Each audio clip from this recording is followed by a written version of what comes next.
Salut tout le monde, c'est le Point F1 et on se retrouve pour le débrief du 19e Grand Prix de la saison, le Grand Prix des États-Unis. Alors, on fait le point ?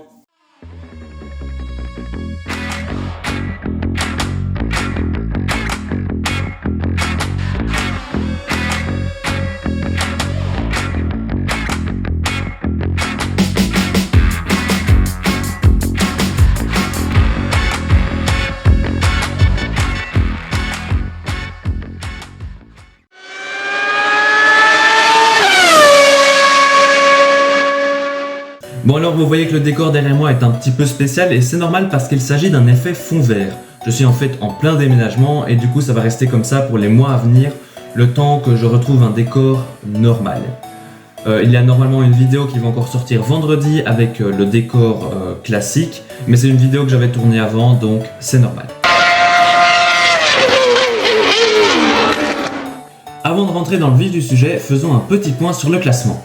C'est Max Verstappen qui s'est imposé devant Norris et Sainz. Perez est 4ème, Russell 5ème, Gasly 6, Stroll et Tsunoda sont 7 et 8ème avec une très belle performance, Albon est 9ème et Sargent marque ses premiers points avec une 10ème place à domicile.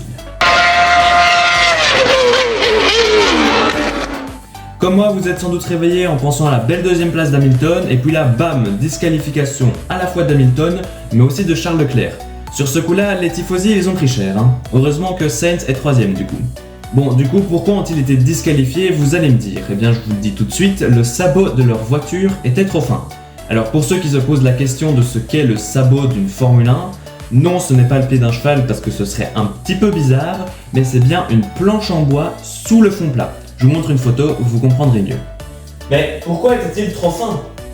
Eh bien, j'allais venir. Comme vous le savez sans doute déjà, on était dans le cadre d'un week-end sprint. Les équipes n'ont donc pas eu beaucoup de temps pour peaufiner les réglages de la voiture et donc se rendre compte que la voiture tapait beaucoup sur la piste Bosley d'Austin. Et à mon avis, quand ils s'en sont rendus compte, c'était trop tard. De plus, après les EL1, la règle du parc fermé les empêche de toucher aux réglages de la voiture. Et un week-end sprint, c'est long, 2 qualifs, 2 courses. Tous ces facteurs mis ensemble font qu'on arrive à un taux d'usure du sabot beaucoup trop élevé. Cela dit, ces 2 disqualifications ont été une aubaine pour les autres écuries. Par exemple, les 2 Williams sont rentrés dans les points et Perez, au lieu de perdre 8 points sur Hamilton, il en a gagné 12 et ça, c'est non négligeable. Autant on n'avait pas eu de suspense pour la course sprint, autant on en a eu pour la vraie course. Norris a pris la tête dès le départ et a été intouchable sur tout le premier relais. Pendant ce temps-là, Verstappen lui remontait de la 6ème à la 3ème place. C'est d'ailleurs Verstappen qui a ouvert le bal des arrêts au stand, obligeant Norris à couvrir la stratégie et à s'arrêter lui aussi.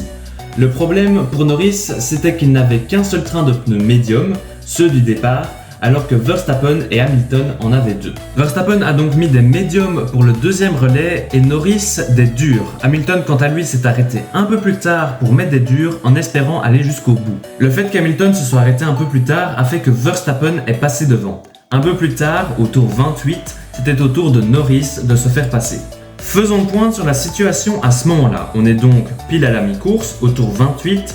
Verstappen a déjà fait un arrêt, mais doit encore obligatoirement s'arrêter car il n'a mis que des médiums et il doit chausser au moins 2 types de pneus sur l'ensemble de la course. Norris, lui, est a priori sur une stratégie à 2 stops et Lewis, lui, par contre, tente clairement la stratégie à 1 arrêt.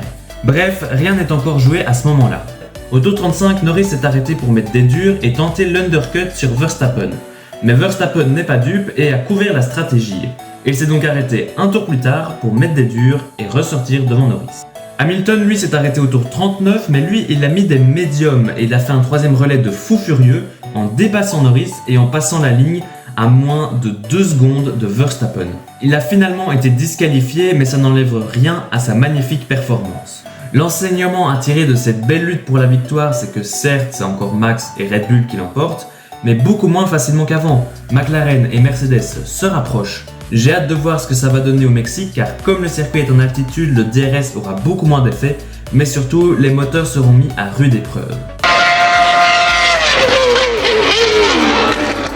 Ce week-end, Aston Martin a apporté des améliorations et le moins qu'on puisse dire c'est qu'elles n'ont pas fonctionné. Du moins au début.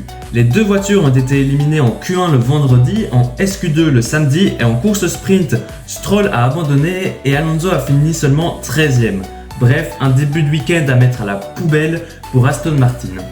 Pour la course, Alonso a carrément demandé à casser le parc fermé pour remettre l'ancienne spécification. Stroll, lui, par contre, a cassé le parc fermé mais pour peaufiner les réglages sur la nouvelle réglementation. Alonso est donc remonté jusqu'à la 9e place avant d'abandonner. Comme les autres, Aston Martin n'a pas eu beaucoup de temps en essai libre pour peaufiner les réglages de leur nouvelle spécification, ce qui pourrait expliquer les déboires du début de saison. Eh mais tu n'oublierais pas de parler de quelqu'un par hasard? Attends, j'y viens. Et oui, mon coup de cœur du week-end, c'est Lance Stroll qui, après un début de week-end compliqué, a passé la ligne d'arrivée dans les points en 9e position. Après les disqualifications, il est finalement 7e. Il a passé sa course à faire des overcuts en s'arrêtant à chaque fois plus tard que les pilotes avec qui il se battait. En plus, il partait de la pit lane, pour ça il aurait très bien pu être driver of the day. Maintenant, c'est bien de faire ça sur un week-end, mais il faut concrétiser ça et le faire sur chaque week-end. Mention spéciale à Yuki Tsunoda qui marque pas moins de 5 points pour AlphaTauri. À la fin de la course, il avait même suffisamment d'avance pour s'arrêter, mettre des softs et faire le tour le plus rapide. Ce qu'il a fait.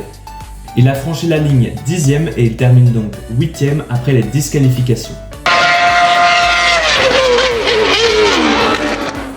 Aïe, Ferrari. Bon, c'était bien parti pour Charles qui partait en pole, mais ils se sont très vite retrouvés largués après le premier relais. À ce moment-là, Ferrari se dit, bon, pas grave, on n'a qu'à faire comme Mercedes et tenter la stratégie à un arrêt. Il prolonge donc le premier relais sur lequel Charles avait du mal, mais bon, passons. Il s'arrête 3 tours après Hamilton, arrêt de 3 secondes, donc pas ouf, mais bon, encore une fois, passons, c'est pas trop grave. Ce que je ne comprends pas très bien, c'est pourquoi Ferrari s'est obstiné à vouloir faire un stop alors que tous les autres se sont arrêtés une deuxième fois, y compris Mercedes, que Lewis était quand même ressorti loin en essayant de prolonger le deuxième relais, et que Charles manquait cruellement de rythme. Bon alors, je ne dis pas, la stratégie sur le papier, elle a de la gueule, mais le problème c'est qu'il n'avait tout simplement pas suffisamment de rythme pour la réaliser. Au pilote, ça va maintenant être difficile pour Hamilton de rattraper Perez qui compte maintenant 39 points d'avance. Hamilton se met également un peu plus à l'abri d'Alonso grâce aux points de la course sprint, mais Alonso par contre doit se méfier de Sainz et Norris qui reviennent derrière respectivement à 12 et 24 points. Charles lui perd la 6ème place du classement au profit de Lando Norris, Russell se rapproche de Charles et Gasly pointe le bout de son nez dans le top 10. Au constructeur, la lutte pour la 2ème place est encore rude, même si ça va être compliqué pour Ferrari vu le nouveau fond plat de Mercedes. McLaren reprend la 4ème place, ça va maintenant être compliqué pour Aston. Alpine et Williams resteront à mon avis 6 et 7 jusqu'à Abu Dhabi. Par contre, rien n'est encore joué de la 8ème à la 10ème place avec AlphaTauri qui a ramené de gros points ce week-end. Voilà, c'est la fin de ce débrief, j'espère qu'il vous a plu. Si c'est le cas, abonnez-vous, lâchez un pouce bleu, vous avez l'Insta et Twitch dans la description et ici en haut à gauche, n'hésitez surtout pas à aller faire un tour. Nous, on se retrouve bientôt pour de nouvelles vidéos. D'ici là, portez-vous bien, à la prochaine, au revoir.